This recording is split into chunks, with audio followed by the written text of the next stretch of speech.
Boobage it. I'm boobing it. Okay. I'm boob Are we holding live it. right now? Yes. Oh, okay. Why would I loudly announce that I'm holding the phone in my boobs? If we weren't live, there would be no point to that. Where the hell did I put my pens? This is not a good situation, though. This is a terrible Because it's like they're too squishy and it's moving too much. Assumption that I can't scroll And I'm Reddit with one too hand and... zoomed in to this. If you're scrolling Reddit with one hand and holding the phone with the other, Yeah. you're not going to be paying attention to where the phone is pointed. Yeah, so... Okay.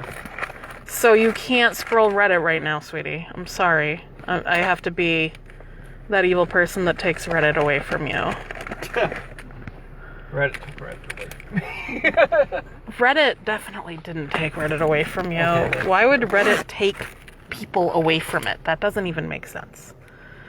Okay, the first time it like falls out of my cleavage, then you can hold it. Or until I get annoyed with this, because this is not exactly a comfortable situation. Phones are not comfortable wedged in cleavage. What am I gonna work on? I got that. I'm gonna say something art related. Maybe I should work on the sex room while I'm holding the phone in my cleavage. I got that. I got an oak wood to work on. I've got this creepy doll one and this creepy doll one. I took the eyes out. Cool. Not of the actual doll, just out of this photo of the doll. But so, which one should I work on right now? Creepy doll. Which creepy doll? There's two. That one. The one that's in front of me. You just want me to work on the one that's in front of me because it's already in front of me, and then it makes the decision-making process easy for you. Oh, because it has no eyes? Or, yeah, the light. Let me see if I can... The absence of eyes. I can almost... Oh, I can't leave, like, in the light, and... There we go. That looks so uncomfortable. It's so uncomfortable. You try wedging a phone in between your boobs. I can't. That's true, you can't. I have Your no boobs are ability. not big enough. Nope.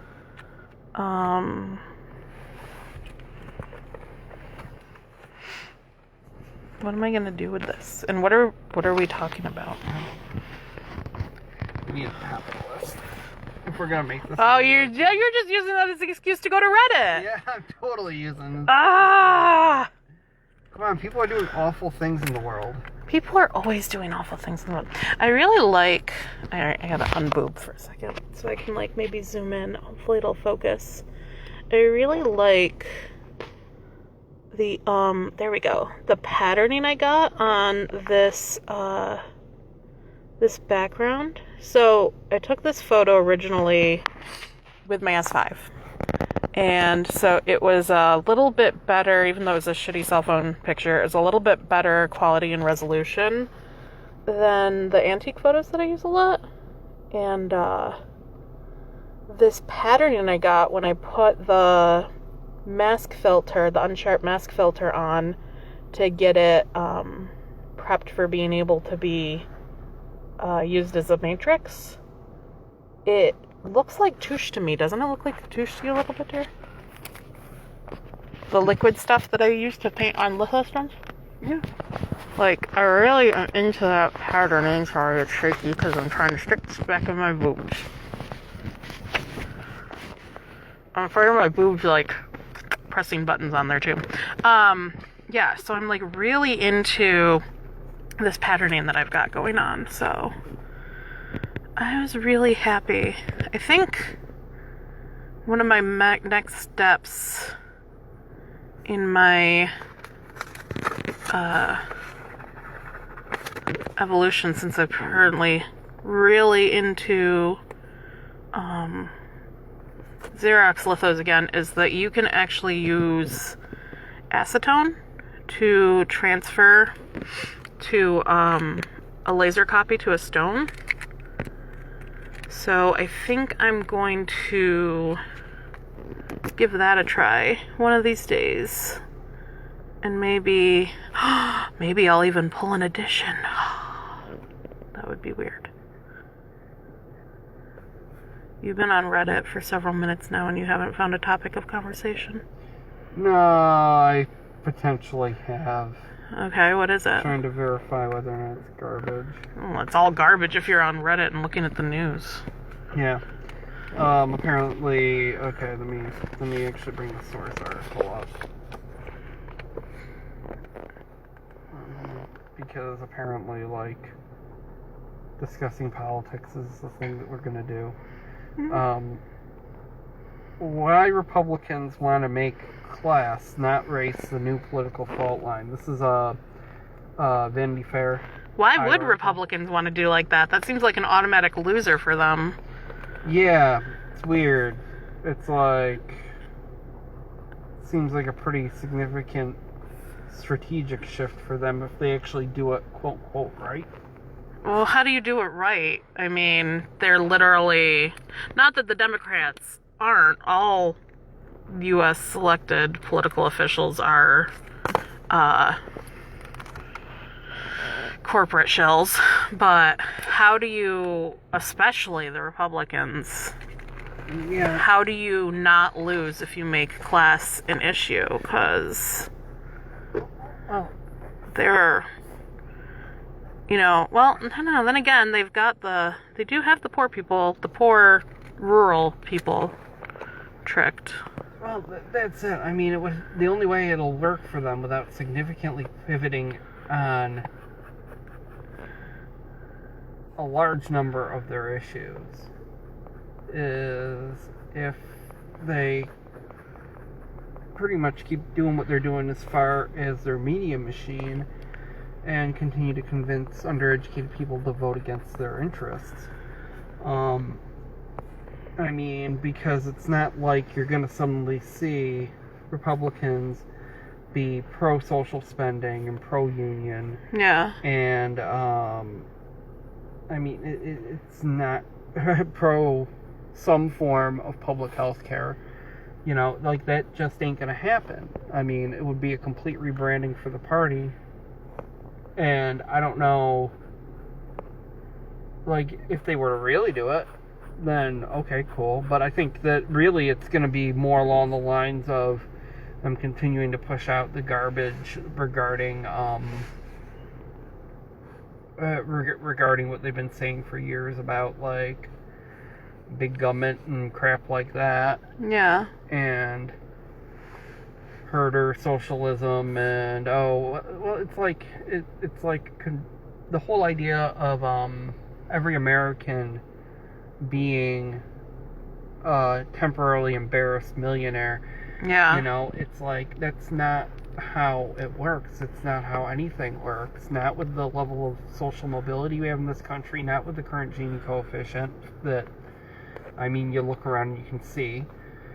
I mean, it's pretty friggin' obvious, when you start talking about food lines and crap, that it's, yeah. Well, there was something, I was watching Hassan today, and I was specifically watching something, a stream. Here, can you hold these for me? Yeah. I was specifically watching a stream from, I think, a few days ago, when he was playing Among Us with AOC and Jagmeet, and he's a politician, younger leftist politician from Canada, and I forget who else, some other, lefty pundit reporter types, and Jagmeet, I think it was asking AOC about, like, how things were, and they were comparing, like, the Canada's pandemic response to the U.S. pandemic response, and Hassan and AOC were saying that, like, food security levels, I don't know what they were quoting with this, so I don't have a source, I'm just repeating a thing that they were saying. Food security levels, or food insecurity levels rather, are, in the U.S. right now, are, like, at or worse than what they were at the height of the Great Depression. Yeah, I've heard that. And that it's a very similar statistic with housing security. I think the number that AOC cited is that about 30,000 Americans are facing eviction at the end of December. Yeah. And that's not taking into account people that might be facing eviction earlier because of state-level protections that are running out. Yeah. Because not every state granted the same protection levels for evictions. Yeah. No, and I mean, it's just to sort of loop back around, it's like how can the Republican Party, literally, it's just gonna have to be the same crap. Like, they're gonna have to keep pushing out the same crap, and it's not gonna help the current misinformation problem that we have in this country at all. It's just going to be reinforcing the same talking points. I mean, if anything, like, this rebranding is just essentially the Republican Party saying, you know, we've really identified the undereducated poor as a vulnerable population, so we're going to take advantage of that to stay in power. Well, that's all I can really think of is where they could possibly be coming from, because... And the thing I think that they're failing to recognize is that the uneducated poor is kind of a dying breed. Yeah. Because of the whole push that, like, our segment of the millennial generation got, like...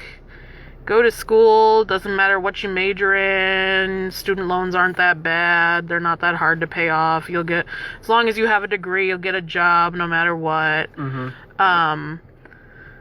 That whole crock of shit that we got fed,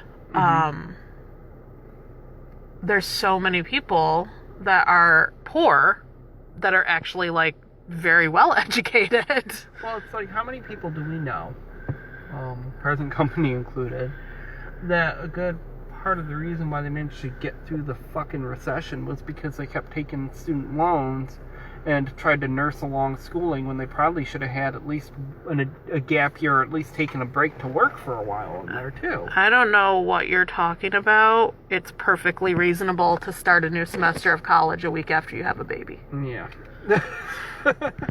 And to do so because you're dedicated to learning, not because you live in fear of your student loans becoming due while you have a newborn. Yeah. But no, I mean, it's... So yeah, it's definitely an issue, but there's... Part of it is still there's this whole... There's a whole misinformation aspect to this, because, I mean... Well, there's always going to be a misinformation. I mean, misinformation is the oldest... It's the oldest trick in the book. Literally everybody does it. Everybody does it. Every side does it. Yep. Nobody is pure as the driven snow here. Like, everybody engages in some degree of misinformation. I mean, that's how it is. That's almost kind of human nature. Even if your misinformation is disregarding things that don't agree with your belief system, or disregarding things that disprove your stance. Like, okay, so like climate change or vaccines, right? Okay, so like the overwhelming majority of evidence...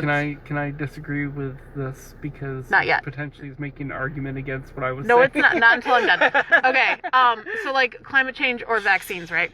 Like, I got a hand gesture. When you are arguing with an anti-vaxxer, there's like 2 studies out there, right? Or before that, the one about autism got discredited. There was a study out there that proved, big air quotes, that vaccines cause autism. But everybody just disregarded it during the vaccine argument, right? Like, we all called it sus. We all called in to question the sample size. We just pretty much disregarded it because there was an abundance of evidence for the benefits of vaccines. Yeah. Same with climate change. Sure, there's 1 or 2 scientists that say climate change is a hoax, but they're suspect and their credentials get called into question, and the majority, the preponderance of evidence is for human-caused, potentially catastrophic global climate change. So every side engages in disinformation, even if we you know, like, think we're in the right. Like, nobody's is pure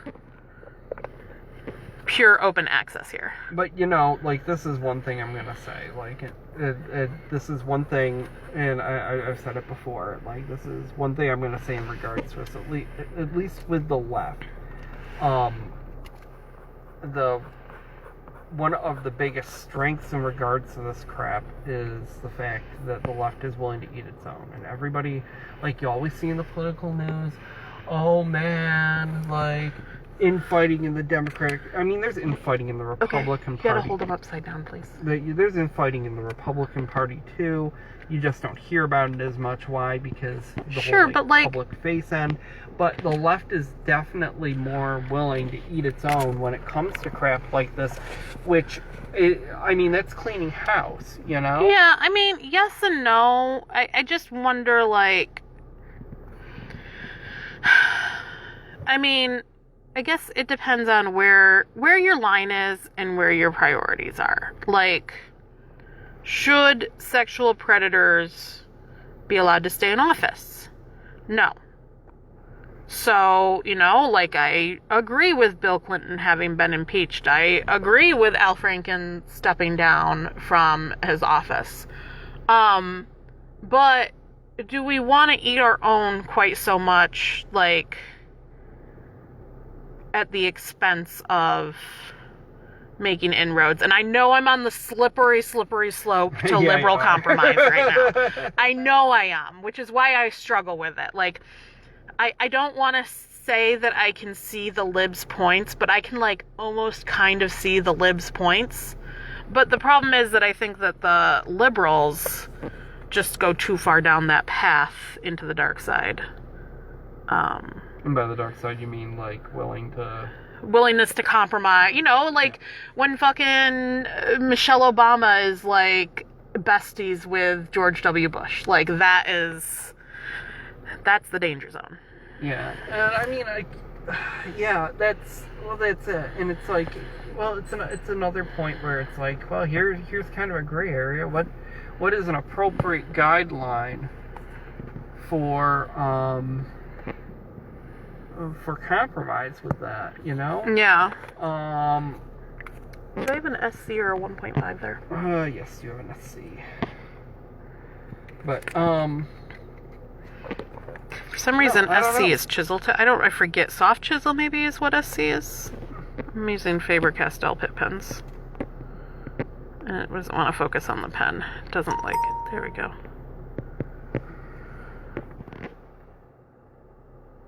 Oh, I already used up like a month's worth of data.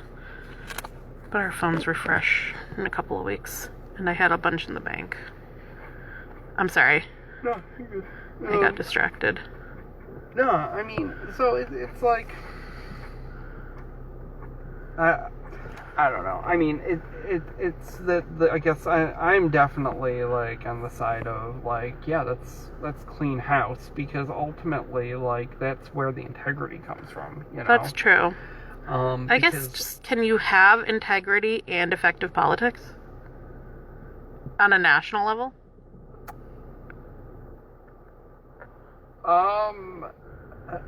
Not when you're dealing with big tent parties for everything. Well, even if you're not dealing with big tent parties, is there such a thing? Here's my inner philosopher coming out. Mm-hmm. Is there such a thing as integrity in national scope politics on the scale of the U.S.? Like, you know, you have more accountability in small countries. But on a 310 million person scale, on a population the size of most of a continent, is it possible to have integrity in national politics? I think it's possible. I mean, the biggest thing getting in the way is the fact that we have everything locked into two parties, so we don't have a bunch of, like, there's no incentive for coalitions. Everybody looks at like the Greens or the Libertarians as being, like, secondary, non-consequential. And when you look at the percentages, I mean, Well, they look at them like that until they don't win their election, and then all of a sudden they're spoiler candidates. Well, yeah, that too. But, there's very little inclination for there to be any forum of compromise, I guess. I mean, the Republicans might try to court the Libertarians, the Democrats might try to court the Greens, but overall, I mean, it's not like we're dealing with a collection of smaller parties. And I feel like smaller, more issue-targeted parties would be a way to go, Actually, you know where the coalition happens? It happens in the small parties. Like, I don't know if you realize, the green ticket for this most recent election was a coalition ticket. Okay. Angela Walker is not a Green Party member. She's a Socialist Party member. Okay. So it was like the Greens were actually playing that up a lot to the leftists that it was a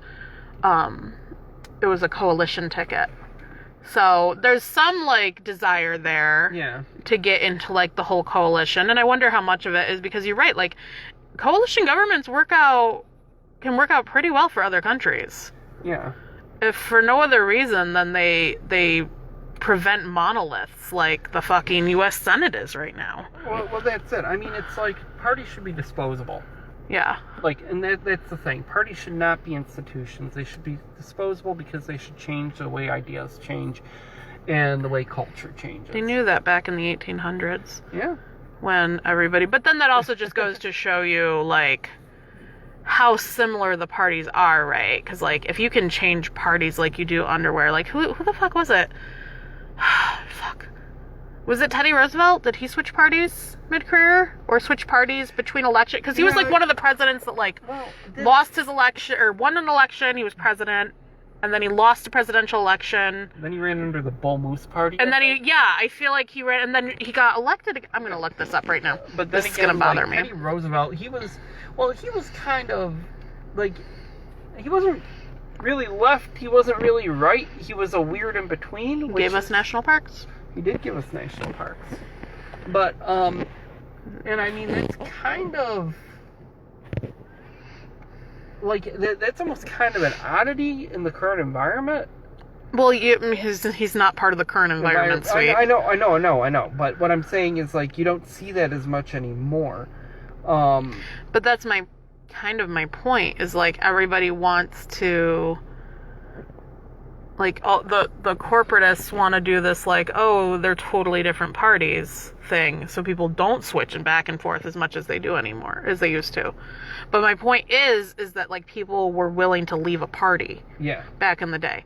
And on the one hand, it goes to show you how little difference there is between the parties, but on the other hand, it goes to show you that people were actually, like, more into their own personal value set than they were. They were loyal to themselves and their constituents more so than they were loyal to a particular party. Yeah.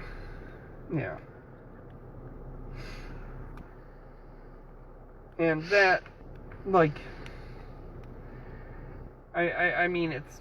Oh man, I forgot that he was an antitrust dude too and broke up Standard & Oil as a fucking Republican. Like, and this is post-Civil War Republicans. Yep.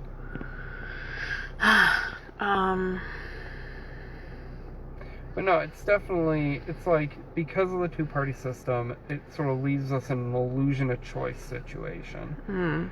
I mean, it's like you can make the argument that the big parties, or that coalitions at this point happen within the parties, but that's not really how it works if you take a look at voting records. That's not really how it works when it comes to a lot of this stuff. It's very much like, it's very much like an almost arbitrary line is drawn in the sand. Yeah.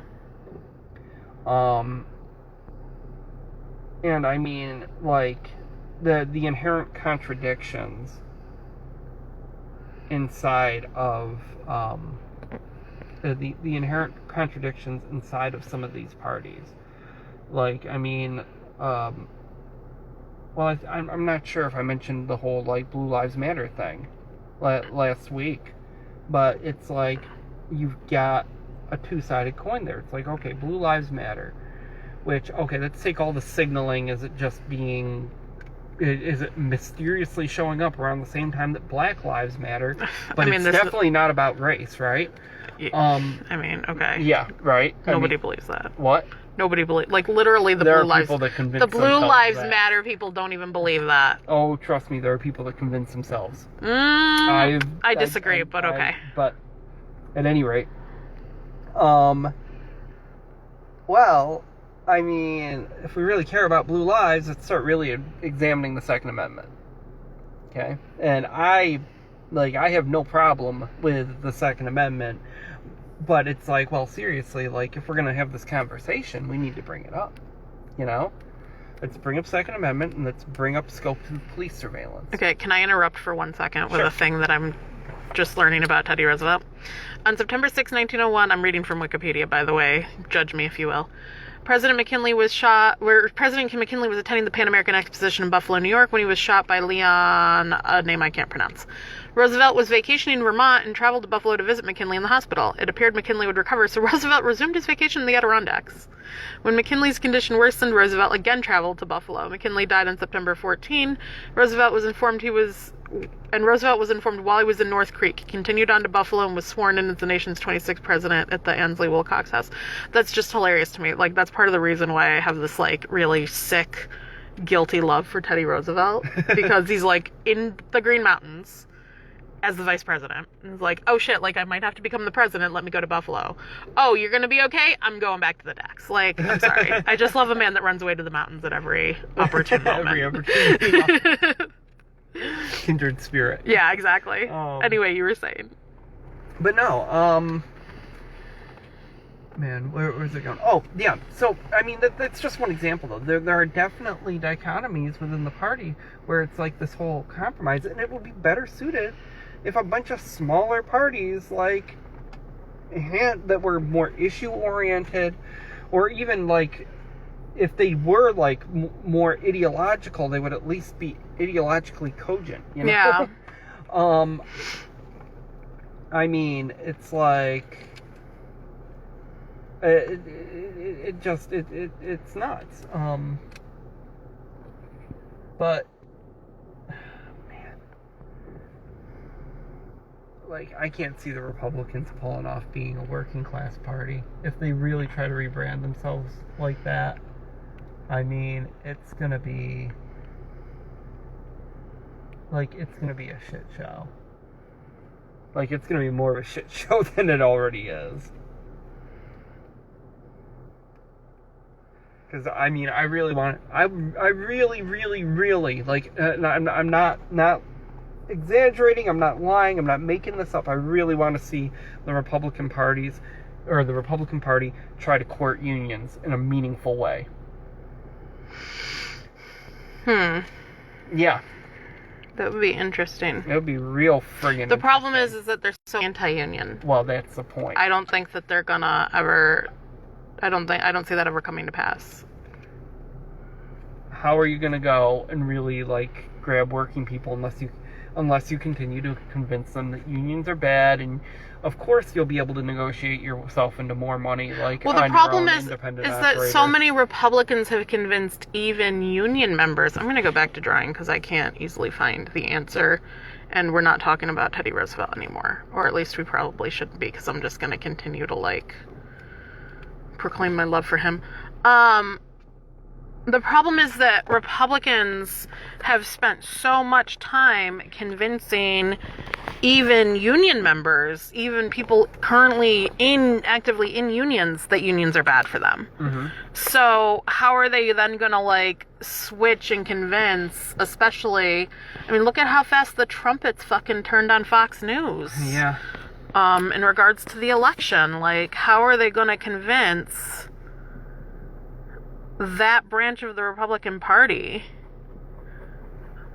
All I can think of is that in order to start courting unions meaningfully, in order to start making classism more of the issue and de-emphasize racism, the only thing I can possibly think of is that the Republican Party splits again. Because that was actually the point in the Teddy Roosevelt article I was getting to, is when the Republican Party split in the about 110 years ago in the 19 teens. Which, how's that for fucking historical, like, coming full circle, but there's a single word for it that I'm not thinking of right now.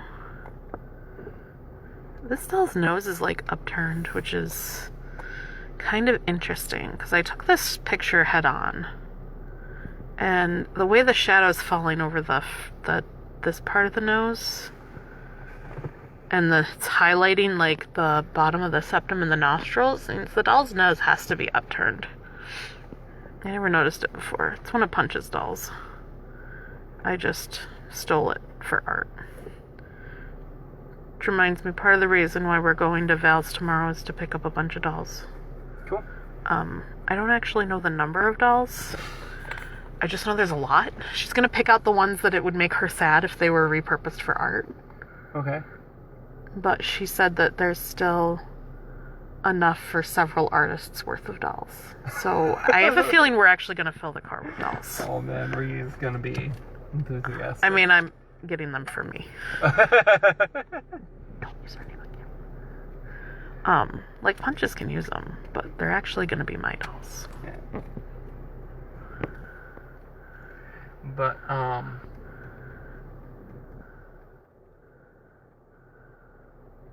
yeah, there'll be a lot of dolls. Yeah. Anyway, totally off base. Has nothing to do with anything. Yeah, man, I lost track of my rant when you started talking about dolls for some reason. You want to talk about dolls for a little while? No, I'm good. Oh, okay. I'm all sad. See, I want this to be, like, darker, but I don't want to lose this beautiful texture.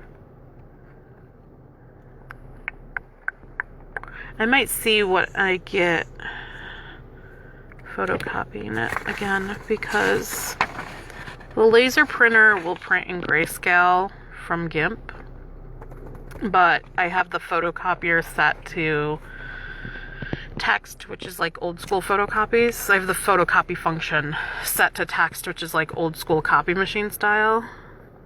So it won't photocopy in grayscale, it just photocopies in black and white.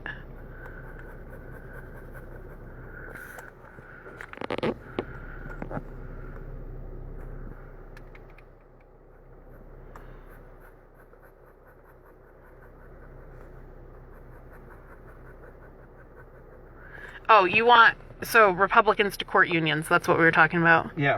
You want the right wing to start courting unions who they have repeatedly denigrated and even convinced union people that they don't really need unions.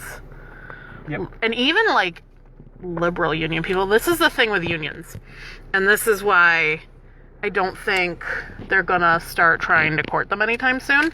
And why I think it would be a colossal failure even if they did. Is, like, here's the thing.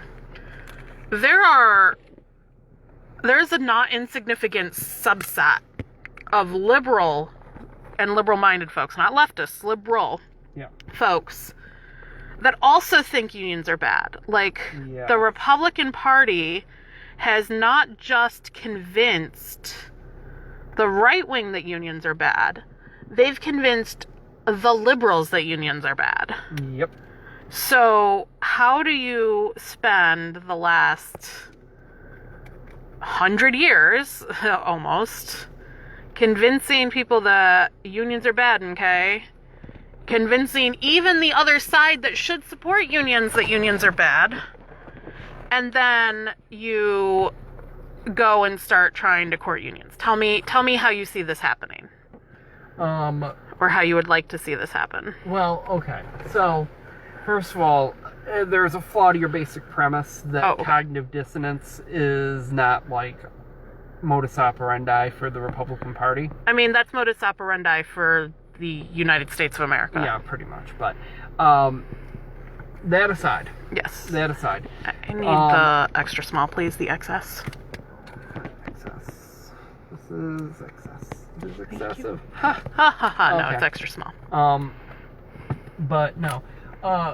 honestly, like, I'm not sure how they would go about doing it, but with the basic assumption that it would be feasible for them to do it because of the cognitive dissonance issue, because they've pivoted on shit and dropped a dime before because it fit their messaging at the time. I mean, I just like the idea of the potential compromises that they would have to have that would go along with that in their platform. Like what? Like healthcare? Or? Yeah, like things like healthcare and things like, I mean, even just friggin' union law.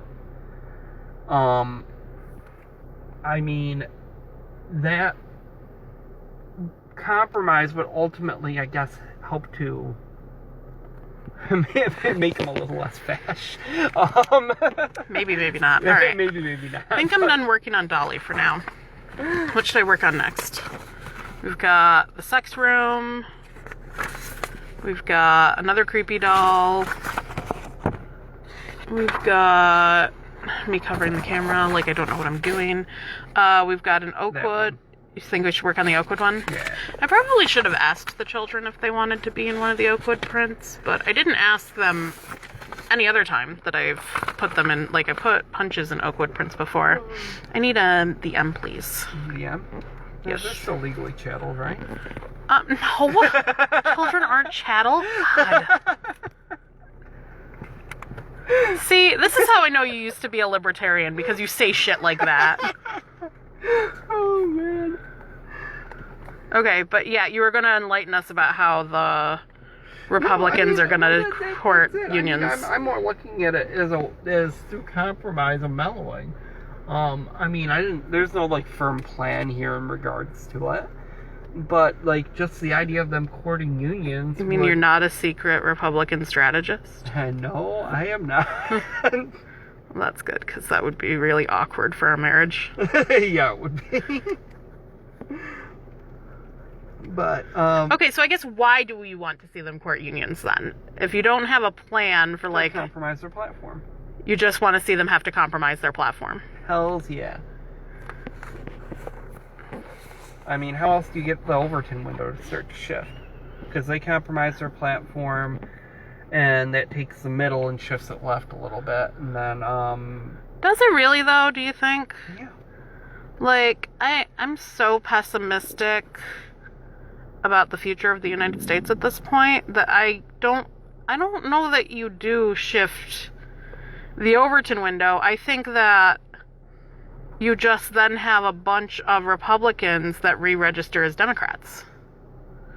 And I don't think that actually... I don't think that actually turns the Overton window at all. Like, that thing, I forget what it's called, but that thing that when, like, you really believe something and then people, like, give you evidence that it's wrong and that just makes you believe it more. You hold on more to your feelings than to, like, tangible, objective evidence. Yeah. I feel like that's what happens if you have the Republicans trying to court the unions. Or trying to court unions. Because, like, I can kind of see why you say, like, oh, they should court unions, because of the whole, like, working class, working poor, poorly educated, like, situation. Like, a lot of the rural folk are in some kind of union or trade guild. A lot of the working classes, but I don't know. I just don't think that would achieve change in the Overton window.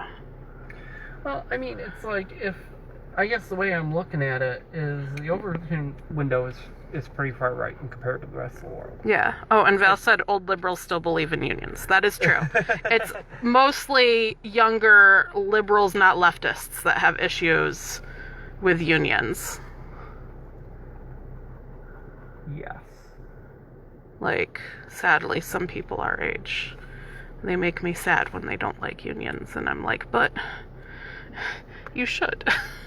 Well, the problem is also that friggin' the way that laws are written and the way that unions are handled in this country, I mean, they've been made ineffective. Yeah. So that immediately it's its own like self-perpetuating cycle. People don't think unions are effective. Unions get whittled down because they don't have as much strength, so they become less effective. Well, they're kind of not And effective sort of because cycle they've like had all the like fun fact in New York State, it's illegal for a union to go on strike. The union public union. Public union, like Taylor law. Public worker union. But I mean, who the fuck else is in a union in New York State? Who's in a union in New York State that's not employed by the state or a county or a town or a school district? Oh, I'm sure, like electricians, HVAC guys, the Teamsters. Yep. Not many people though, dude. Think about the scope of New York State government. No, and I get I it. mean, And I mean that's shit, you fix computers for a college and you're employed by 2 government entities. Yeah. Dude, just sad. He'll have to be sad. But yeah, I mean, it's like, I don't know. I mean, it's stuff like Taylor law that pretty much removes the teeth from unions. Yeah. And I mean, the real bastard of the Taylor law is, strictly speaking, if you win the strike, then more likely than not, you've got enough bargaining power to go and make the actual charges against the union leader like inconsequential. The way that it's written so that public unions that strike aren't necessarily entitled to compensation for the strike, that's a fucking issue. Yeah. But I mean, strictly speaking, that can get cleaned up in the negotiations too. At least this is what I've heard. I mean, I haven't actually participated in one. Disclaimer that you kind of have to put out there because of bullshit like Taylor law. Yeah.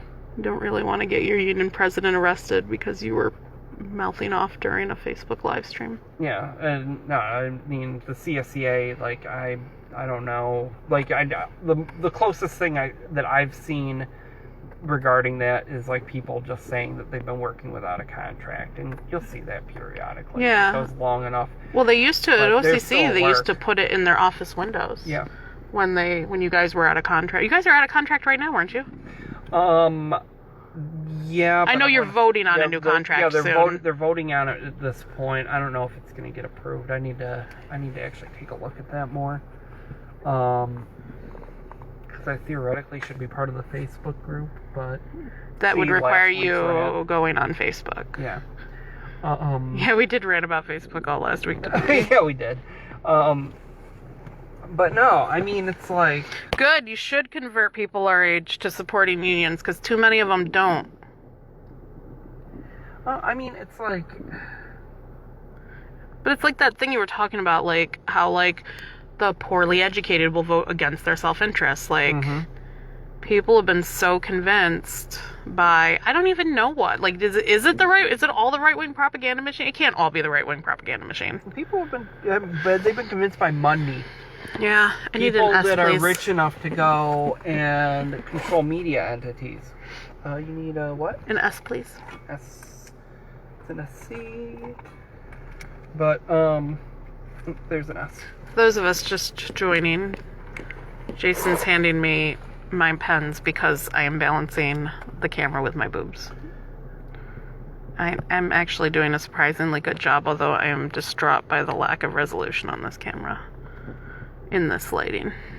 Anyway, continue. But yeah, it's like, I mean, like people, I guess people don't look at unions. Okay, a super abbreviated, like, piece of history, that may or may not be 100% correct. No, it's at least like I know that the basic facts are correct. Please double check me on this just to make sure. But like, don't take anything I'm saying regarding this as being 100% the truth until you take a look at it yourself. So in Spain, for a period of time, there was actually an anarchist government, a left anarchist government. for those people that might not equate anarchism to the left because They don't. of weird signaling at this a lot point. of people equate it to ANCAPs because they think anarcho-capitalists, they think that's the only form of anarchism, and they don't understand that most anarchists are actually ANCOMs, which is anarcho-communism. Yeah, to varying degrees. And I mean, it's like, if you really take a look into it, it gets kind of weird because there's also other flavors out there. Like, particularly, like, Catalina in Spain was Yes. anarcho-syndicalist, and there was another flavor of anarchism for the rest of the country that was very similar. Which I honestly don't get people that are in between ANCAPs and ANCOMs. Well, it's not like anarcho-syndicalism, which Yeah. is kind of an in-between state, right? Yeah. The basic idea behind it is that the basic political unit becomes the union. But, like, how do you... No, so what I'm saying is, like, if capitalism and communism are forms of economics, right? They're economic systems. Yes. And anarchism is a governmental system. How do you have something in between capitalism and communism? If the "and" is always anarchism, which is the governmental form. That's what I'm saying. But I don't understand enough about non-economic or not, like, things that, like, do away with economic systems. Well, ANCAPs are kind of like ANCAPs, they tend to be more along the libertarian end of the spectrum. No, I know. I get ANCAPs. And I get ANCOMs. Yeah. I don't get people that say they're neither, but say they're anarchists. It's usually a flavor of in between where compromise has been made for functional purposes. Then it's not anarchism. Sorry. Okay, anyway, you were saying... I mean anarcho-syndicalism, though. Okay, so explain anarcho-syndicalism. So the basic idea is that the core political unit ends up being the union. And it ends up being very much like workers controlling the means of production, very communist, right? But on the flip side, I mean, it's very much also like a capitalist economy and these unions working together. So it's like socialism. Kinda, yeah. Yeah, it's got some very strong socialism bent, too. It's like France. Kinda, yeah. I like France. But... like I said, look this up. There's way better references than me regarding this. But I'm just saying, like, unions can be a functional political entity, and they strictly end up being represented by their membership as workers. And most people don't really get that because at this point, other political entities have handicapped them to the point that they're not useful. Yeah. Or less useful. I mean, I still feel like I get a lot out of being a member of a union right now. I certainly enjoy your union membership. Yep. I mostly enjoy the part where we don't have to pay the $30,000 a year, whatever it is, that Good Boy retails for his diabetes shit. Yep. Oh, my stomach's grumbly now. No, I just think... I saw something today online that pointed out that, like, the 40-day work week, like, negotiating down to the 40-day work week back 100 years ago, was with the assumption that people were being paid enough to support a family so that there was somebody that could stay home and do the domestic work, which is not valued under capitalism anyway. Capitalism doesn't value anything that doesn't produce money. But, yeah, how'd they compromise? Yeah, but no. So like the thing is, it was like one of those like self-care like meme things. It's like, oh, like don't feel bad if you can't like do it all because a 40-hour work week assumed that there'd be somebody else at home just taking care of the chores and the domestic labor, and I feel like that sort of situation where like now you pretty much, if you want to have a family, you have to have two incomes. Or one like really amazing income where you're working more than 40 hours a week, almost makes people too busy to be involved with their union, right? Yeah. Because like, who has time to go to a union meeting when you have to bring the kids to gymnastics and make dinner and somebody has to clean the house and do homework or has to make sure the kids logged on to virtual school today, or in our case, make sure that the kids are being educated. Like, you know what I mean? Like, who has time to go to a union meeting anymore? So this like situation that we're left in is, like, first of all, there's, like, this huge propaganda arm against unions. Mm-hmm. And then second of all, we're just too fucking busy to be heavily involved in our unions. Now, and all the right to work laws, but that's a whole other situation. Yeah. But, I mean, if you want to be a real asshole, you also bring in, like... Right to work means right to get fired. Yeah. The right to work briefly. Yeah. Right to work for a bit. Right to work until somebody says no. Somebody else other than you. But, because obviously you have the same freedom of choice when food and being able to have a roof over your head is involved, right? At any rate, though. No, I mean, it's like, I don't... There's definitely also this whole mindset of keeping people, like, too busy to be able to think about what the fuck is going on, too. Yeah. I mean, it's been an issue for decades. Maybe not as much at this point with the levels of unemployment being where they are. But when we were, if we say 5 years ago, I mean, honestly, how many people in white-collar jobs have found themselves idly browsing the internet for extended periods of time during their workday because they're obligated to be in that spot to get paid, but everything is either automated or on demand, so they're not actually engaged in anything that is directly work-related. If you're good, you go and you reach out to training or related skills. If you're not good, then you find yourself reading webcomics for hours. You know, like, it happens. And people don't like to admit it because of some of the issues with it.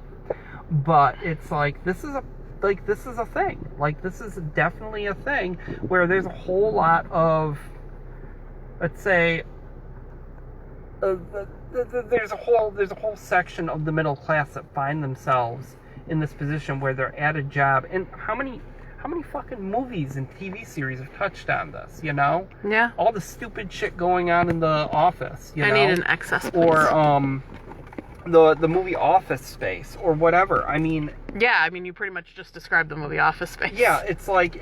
But your caveat there is white-collar jobs. Yeah, very true, very true. So, that's where you've got... I think that's where this class warfare does not necessarily work in the Republicans' favor. Or maybe it is how it works in the Republicans' favor. Because you've got this... You've got these blue-collar guys that are like, oh, like, I gotta put in, like, you know, 10 hours of hard labor every day, and then here's Jason, the IT guy, just sits and reads webcomics when the students aren't on campus. You know what I mean? Like, when I was 103, it definitely But I'm just saying, like, it kind of breeds this animosity. Man, those were good times when I could get away with that. No, I mean, it's like... Yeah, it definitely does. And it's... I need an M and the S, please. And it also ends up effectively reinforcing this ideal that your self-worth is tied to the M also, right? Your self-worth is tied to your work and how much you're working at a period of time. Yeah. And how hard you work, when really, like, hard work is such a fluid thing. Well, that gets into the issues with usefulness. Yeah. As a sign of worth, which is just an inherent flaw of capitalism, and is part of the reason why disability rights have been such a hard battle to fight. And it also gets into the idea of, like, your job as a significant portion of your identity. Like, what do you ask people that you just meet? What do you do for a living? Like, why is it not acceptable to say I'm a human being? Or why, if you say something that's not a monetarily paid position, it's looked down on? Or people say you don't have to... Even when you do something that results in you getting money, people will still tell you you don't have a job. I've been told I don't have a job for 13 years. Yeah. So, and not just by, like, people that don't know me. My own fucking in-laws say it all the time. we're not going to get in the in-law rant right now. The in-law rant's for when Jason's not around. But yeah, like, your job is, like, it's not just a major contributor to your self-worth. It's, like, the main analysis of your societal worth and the major defining aspect of your personality, as far as a lot of people are concerned. Because there's also all the stereotypes that come along with jobs, right? Mm-hmm. Like, tell somebody that you're a teacher, and what are they going to think about you? All sorts. What do you assume when somebody tells you that they're a teacher? I work in education. Okay, so yes, you work in education, but you work in college education. Okay, what kind of assumptions do you make when somebody tells you they're a college professor? They're not all positive ones, I know, but I plead the fifth on this. You know, what do people assume about you when you tell them you work in IT? I don't know that I can go and tell them why the Googles aren't working at any point in time. I can fix their printer. Everybody assumes that I can fix their printer. Which is funny, because that's like the one portion of your job that the other tech is predominantly in charge of. Like, frankly, I don't want to deal with fixing your proprietary issue with your printer. Yes, I can fix it. I just don't want to. It's a sign that I like you if I fix your printer. But not even just your printer. Like, people assume that you'll fix just about anything. You get called about shit all the fucking time by people we know. Yeah, I mean... Because even people we know assume that you're an IT guy that conjures a certain image of Jason can magic electronics. Yeah. And the bitch of it is that you actually can, but that's not true of every IT person. It's taken a fair amount of time to get to this point, okay? That's true. It's taken a fair amount of time and a whole lot of frustration and more than a little bit of anger to get to this point. Oh,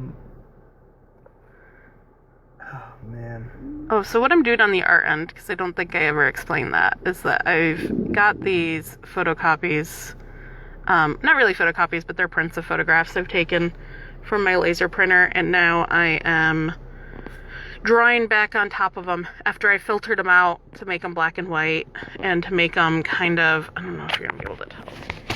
I'll move from the boobs for a second. But I applied a filter to make them kind of dotty, pixely situation. So it's almost like a pointillism thing going on. And now I am drawing on them with my Faber Castell Pitt pens, and then from this, I will make another photocopy that I will hopefully be happy with. And then that photocopy becomes my lithography matrix. So, just a quick little art venture for any art people that watch this later. So, yeah. If they fix their printer, that's a sign of love. That's your love language, is printer maintenance. That and be willing to do plumbing for people. Oh, God, plumbing. Oh, God, I hate plumbing. I only do plumbing for people. I feel like I should be like the jealous wife right now. Like, who else are you doing plumbing for? And not even in the sexual innuendo sense. In the sense that, like, I thought I was the only person you liked well enough to do plumbing. Well, it's like, Val says we just threatened misbehaving items with Jason. It's terrible.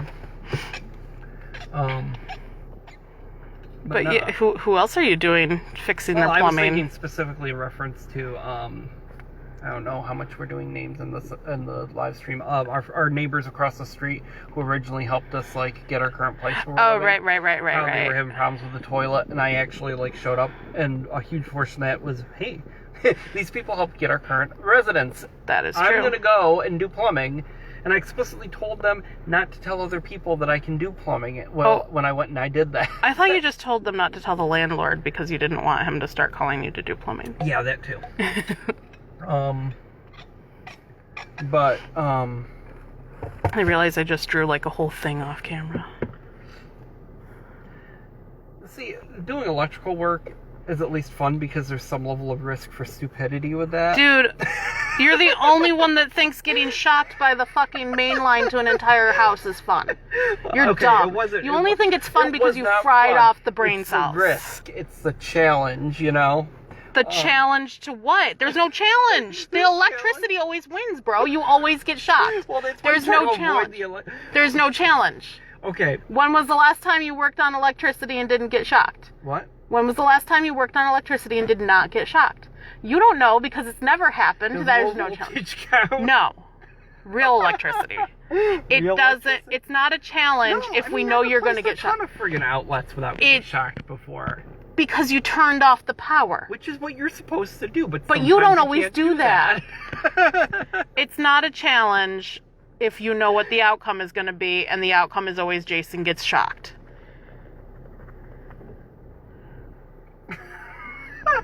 Okay, anyway. Weren't we ranting about politics? Yeah, at some point. Instead of fighting. We migrate from politics to work, which...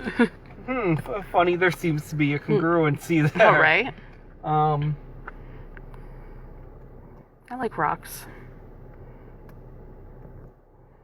That was not as random as it seems if you know that I'm working on a crypt made out of rocks. And I'm off camera again, god damn it. I need... Can I see the F, please? Sure. Here you go. Which of these is bigger? I can never remember what's bigger, the medium or the fine. It's the It's the medium? It's the medium. Okay. I don't need the F. I lied. Okay, go back to ranting. You're more amusing then. No, I'm thinking about electricity. So low voltage doesn't count. Because I work with low voltage without getting shocked we're not. all the time. I'm not doing this anymore. Okay. Bro, we settled this argument. There's nothing challenging. The end result is you're going to get shocked. You're going to fix the thing, but you're going to get shocked doing it. That's a known quantity. You're going to get shocked just enough to freak out one or more of the children. Not enough to die. Knock on wood. Not that anything in this car is made out of wood. But anyhow, like at least there's that level of challenge with electricity. Plumbing is just disgusting. You keep on using that word. I do not think it means what you think it means. Yeah, I think it does. Okay. Plumbing bad. Plumbing is disgusting. As a matter of course. So, as both a literal meaning and a sexual innuendo euphemism, Jason will not fix your plumbing. Unless he really likes you.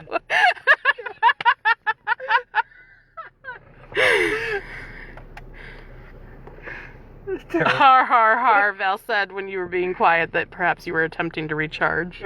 Oh, man. Oh, man, I'm suffering.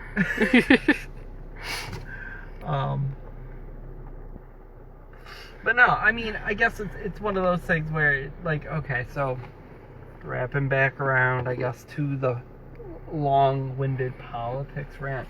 It's like there's a real question of where work fits in our society, and there's a definite, like, there's a definite sense that the direction that we've moved in, at least to me right now while I'm saying this, the direction that we moved in is that work is not as much about contributing as it is about control. Like, there will always be work, and there will always be work that needs to be done, but how that work is done ends up providing an extremely fluid yet aggressive structure for controlling people when you're holding work as their livelihood, their ability to put food on the table for them and their families, their ability to have a stable place to live, utilities, that whole thing. When you put that as a potential noose around their neck, there's definitely issue there.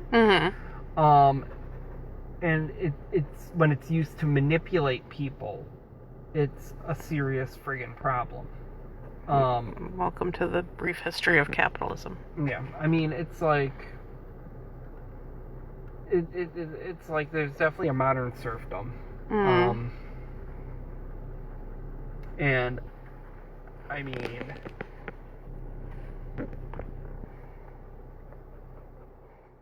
I don't feel like the Republican Party playing to the working class. I never actually read any of the article. I just read the headline and we started going. But The Republican... That's a very stereotypical millennial thing. Right? Right? I feel like trash right now, but that's okay. It's okay to be millennial trash. Okay. But no, I mean, it's like, it's more than just contributing and getting reciprocation for how you've contributed through whatever form of resource management, whether or not it's a more free market system or a more like top-down distribution system. I guess like there's definitely more going on with how work is done than just that level of societal reciprocation. And sometimes I want. Oh, sorry. It's trashy. Is that really the end? Well, that's close enough to the end. That's a good enough approximation. I don't want to interrupt. But no, like it's one of those things that like being able to identify it, not being so busy and so caught up in it to not identify it. I mean, that's a serious issue. There's a whole lot of bullshit out there surrounding it. Most of which is based on unexamined ideas and what amount to folk wisdom. Or what amounts to folk wisdom. So. Well, I was just going to say, like, I wonder if that's where the charge about, like, identity politics is a negative thing comes from a lot of. Because, like, if you don't just identify as your job, does that not hurt the upper class in the long run? Yeah. Because if you realize that you are more than, your usefulness to capitalism, yeah, then that's a problem for them, because then maybe you don't want to be their little bitch anymore. Yeah. And so I feel like there's like, that's the leading anti-identity politics. And then, I know that almost kind of makes me start to realize like how they could have convinced working class people and liberals that unions are bad, because like they've convinced a sizable portion of other oppressed minorities that identity politics is bad. Yep. So no, that's a fair argument. And I mean, it's like, well, also it's like, if you think about how job searches are structured. Like, now, obviously, like, where you work ends up being somewhat important, and what skills you have end up being somewhat important.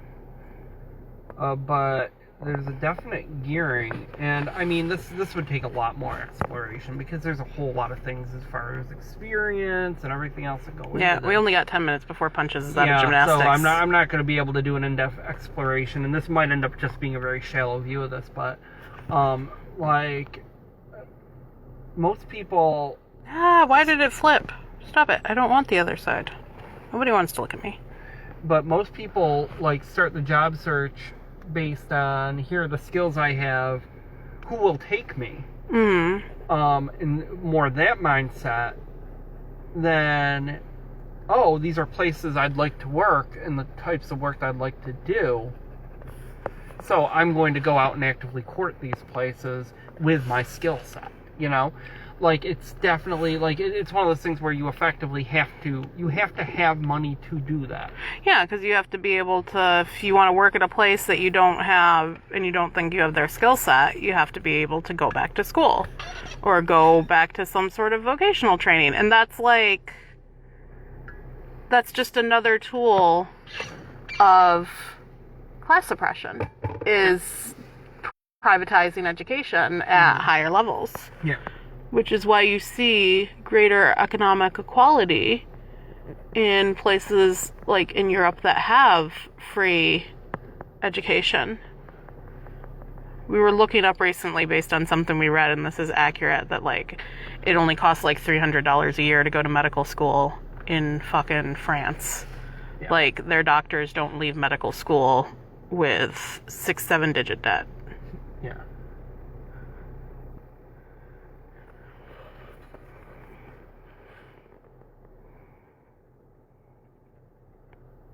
But I mean, that's, oh man. But that also kind of gets into where I lean, and this probably just comes from being like the teacherly, educatory type, but that's where I lean more towards education as like the way to overcome a lot of oppressive structures, and why I feel like a lot of where we are is due to the state of education in this country, both primary and higher ed. And why I think that the unions would have trouble if they continue to court the uneducated or the poorly educated lower class, because the lower class is increasingly no longer poorly educated. Yeah. Although I wonder if we're going to start to see a flip, especially since the student loan bubble has not burst anytime soon. I wonder if we're going to start to see a flip, because there are so many people homeschool groups are where I tend to congregate for parenting groups at this point, but there are so many people that are like, my kids don't want to take on debt. I don't want my kids to take on debt. They don't really want to go to college. I don't want to force them to go to college. Like, and everybody's first answer is always like the military, right? But the military is not for everybody.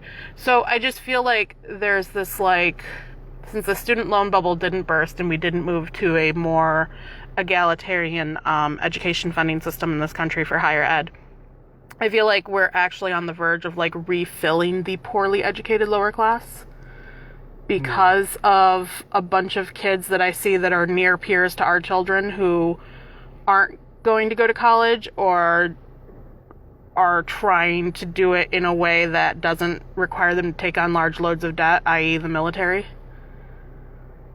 You know. And every time I try to draw on the side of the paper, the shadow from my hand covers up what I'm doing. This has me thinking, like, yeah, the student loan bubble hasn't burst. Why is that? Like, in the more abstract sense. I don't know. Economics is not my strong point. I usually defer to you on that. Well, I'm kind of wondering, okay. So... See, now you put all this, like, pressure on me, saying that you defer to me regarding this. It's not pressure. I'm sorry. I just don't understand. I'm not the mathy, economic-y person, despite my strong advocacy. That probably makes, that kind of hurts my case, to say I'm not, like, the economic person, but have a strong advocacy to turn away from capitalism to communism. But, like, I don't necessarily get, like, the intricacies of upper class economics. Yeah. Stock market, like, economic booms and busts. I usually defer to you and our friend Dan for that. Well, and actually, and Dan, if you end up catching this at all, then I'd be really interested in what you have to say regarding this. Because, like, my gut instinct tells me, okay, so the problem, like, student loan debt is not foreclosable in the same way like house debt is or car debt is. Like, it's not like anybody's going to come and repo your brain. Debt is slavery. That's a true statement. So the question sort of comes up, I guess, like, what is going to provide a similar situation? Now, the first thing that comes to mind is millennials dying off. When we do potentially have a shorter lifespan than the generation before us. Yep. See, we didn't forget you, Gen X. We're just not going to be around to, like, pat you on the back for reaching old age. But no, I mean, it's like with millennials dying off, that'll go and create, because at that point the debt is, I mean, so you die, your debt isn't transferable. I also just want to quick interject that part of our pessimistic outlook is that we are in the subset of mid of the road millennials in terms of the millennial timeline. We're like the middle. We're what I like to call the Spice Girls generation. We are the mid 80s, late 80s babies, the ones for whom the internet came around when we were in like middle schoolish. So we were only half raised on the internet. And our particular like 84 to 90 subset of millennials, there's been numerous studies, are the least healthy of any generation, the shortest life expectancy of any generation, and because we got hit by the double whammy of the recession and now the pandemic, have the least earning potential for our lifetime of any generation. Yeah, because we haven't, like, it's like... Because we graduated college into the recession, and now we're, like, hitting our mid-30s during the pandemic, and a lot of us are losing our jobs again that we just got. So there isn't any real wealth accumulation in there. I mean, there's some, but not nearly comparable to other generations. But, at any rate, though, like, so, I guess, will that be the closest thing to a bubble burst, I guess, regarding college debt? Like, what? Once enough of us die off and that debt just disappears. I mean, it's all made up anyhow. Yeah. You know? I mean, it's all, like, so... I really hope we don't have to wait that long. Like, I hope that there will be some other significant economic revolution before we die off. I mean, just because we've got shorter life expectancies doesn't mean we're getting ready to kick it next year, bro. Well, I would hope we'd make it to at least 40. I mean, shit, I gotta have a couple of years to enjoy my kids being, like, out of high school and, like, out of, like, the immediate necessity. That would be the outliers. I mean, it wouldn't end up, like, bursting or anything until what? Like, call it mid to late 60s for us, so, what would that be, 25 years? So if 25 years from now, the economy starts taking a shit because of all the student loan debt that's just going away because of death. When did I say I was going to die? When's Haley's Comet supposed to come around again? I'm not sure. So you mean I will only have like 10 years to enjoy not having crushing student debt hanging over my head? What do you mean? With the bubble burst? If the bubble bursts when we're like 65... and I'm going to peace out with Haley's Comet when I'm like 76. No, I'm saying that statistically people in our generation... the COVIDiots are doing their best to open opportunities. Wait, what? In regards to like the bubble bursting because people are dying. That's a good point. Maybe enough people will just die. That sounds horribly crass and cruel. I should not finish that sentence because it sounds awful. I'm a bad person and I should feel bad about myself. And on that happy note, Punches is going to be coming out of the gym any minute. And my pens are they need to sit upside down for a while because I've been drawing upright with them. So I'm going to unwedge this from my boobs. And I'm going to sign off for the night, friends. So... anybody catching this on replay, and hope you just enjoyed the last hour-ish of us ranting about politics and economics again. This time, while I was working on shit, instead of just, what was I showing the last time? The dashboard of the car? Around randomly. But I mostly just had it pointed at, like, the dashboard of the car. So rather than my car clock, I hope there was a slightly more pleasant, visual experience this time. So, ta-ta for now. I think we might make this a weekly thing since we're stuck in the car for an hour and a half every Monday night anyway. Bye, friend. How the hell do I fit